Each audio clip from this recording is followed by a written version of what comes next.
Excuse me for looking so tired. I just woke up, but I am super motivated. I woke up with just like a frenzy of I need to sew things today. So I was like, okay, if I'm going to sew things today, I might as well film, because so what I did is a couple weeks ago, I posted a photo on my Instagram of a pair of jeans that I had tailored. Like, they were high-waisted jeans and I tailored them to fit my waist, but I had bought them and they were probably about this big. Actually, so I'll show you.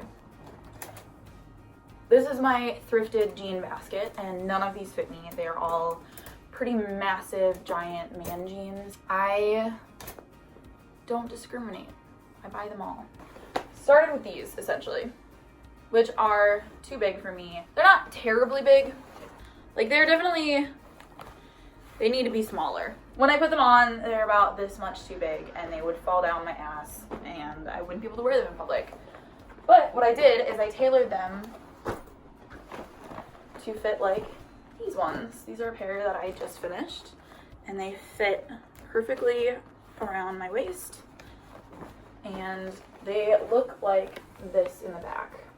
So they were obviously originally giant man jeans, so these pockets were not actually this close together. They were originally like that. But what happens is I tailored them down the back and the pockets get closer together. So I have this whole basket of jeans that I was going to tailor today to either use for my own purposes or to sell on Depop. And I decided I'd film it. So you guys are getting this today.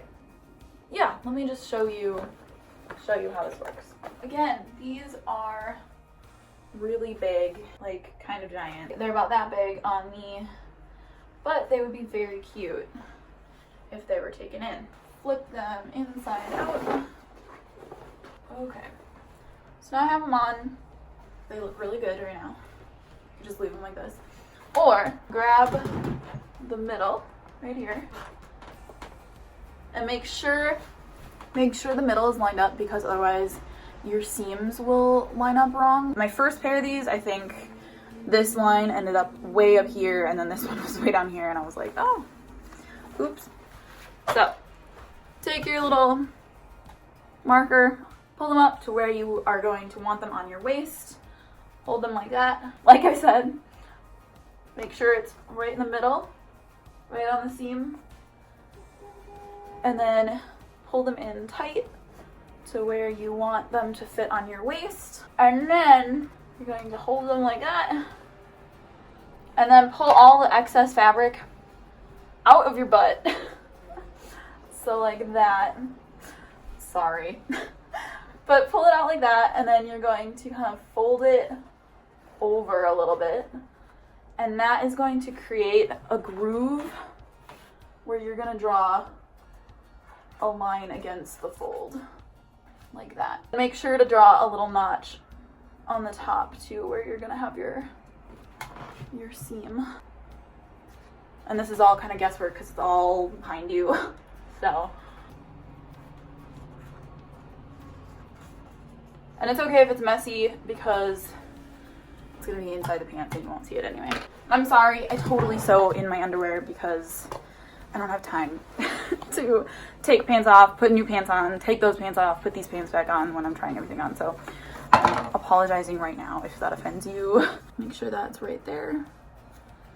And then here's my line. And I'm just going to get that started right there. As I get closer to this double fabric, this seam right here, I'm going to start cranking it by hand over on this knob right here.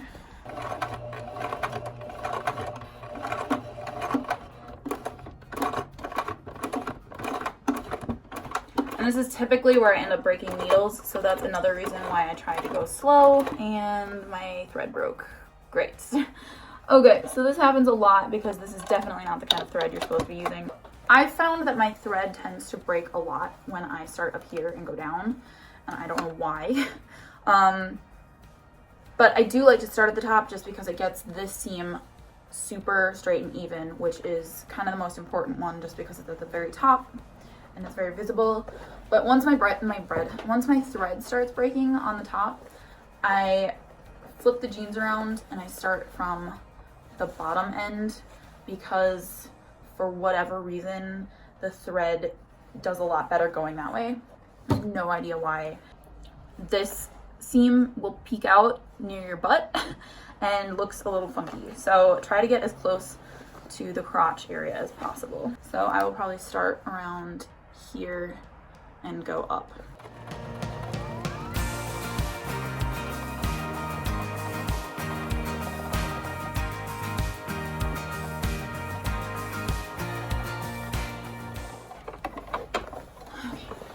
These are definitely a little crooked.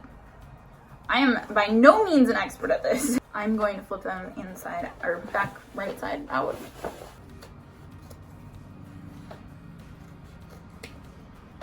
Okay, so here's my little triangle that I cut out. I will show you my really shitty job on the back. And they're a little crooked. I'll try them on and that little imperfection is not that big of a deal. There you go. They fit quite nicely. A little baggy in the butt, but you know, that's kind of the style right now. Considering they were giant before, I think they did pretty well. And I think once I iron out the wrinkles back there, I think it will fit better and not look so frumpy. Like a little bit of wrinkle going on. Plus, they're men's work pants, so they've got really nice long pockets that go way down. Forewarning, you lose that one belt loop back here. If you wanted, you could probably stitch it back on, but I don't really care. Little belt on it. And it's cute. There you go. Super easy DIY.